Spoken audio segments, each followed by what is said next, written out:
Mix by Mahakal recording studio Dudhahi Kushinagar.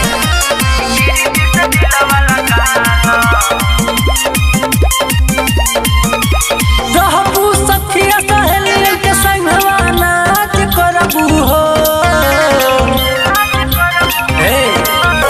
रहबू सखिया सहेलियन के संगवा नाच करबू हो।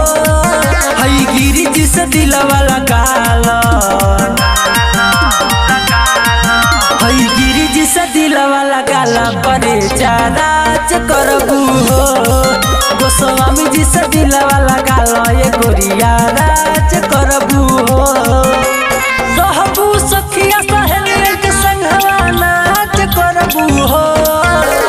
रहबू सखिया सहेलियन के संगवा नाच करबू हो। हई गिरी जी से दिलवा लगाला, हे सुनो गोस्वामी जी से दिलवा लगाला परे चाराच करबू हो।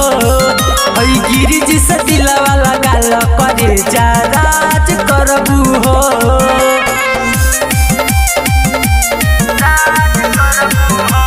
Music by Kumar ji.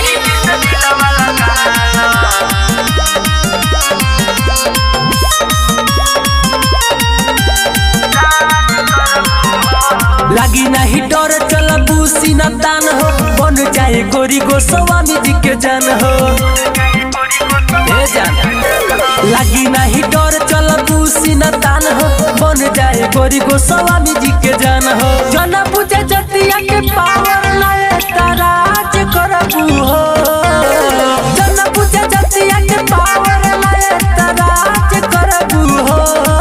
हई गिरी जी से दिलवा लगाला, परे जा सुनो गोस्वामी जी से दिलवा लगाला परे चाराच करबू हो। हई गिरी जी से दिलवा लगाला परे चाराच करबू हो।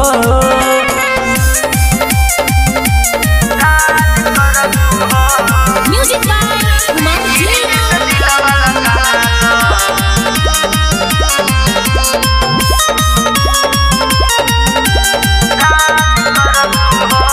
कोई नहीं दिक्कत तोहरा चलबू बात माने के। राजा तू बना ला प्रियांश गोस्वामी के। करे जा सुनो कोई नहीं दिक्कत तोहरा चलबू बात माने के। राजा तू बना ला प्रियांश गोस्वामी के। कहे दीपक सोनी रानी तू ही बनबू हो। कहे उपेंद्र सोना रानी तू ही बनबू हो। हई गिरी जी से दिलवा लगाला, हई गिरी जी से दिलवा लगाला परे चाराच करबू हो। गोस्वामी जी से दिलवा लगाला ये गोरिया राज करबू हो।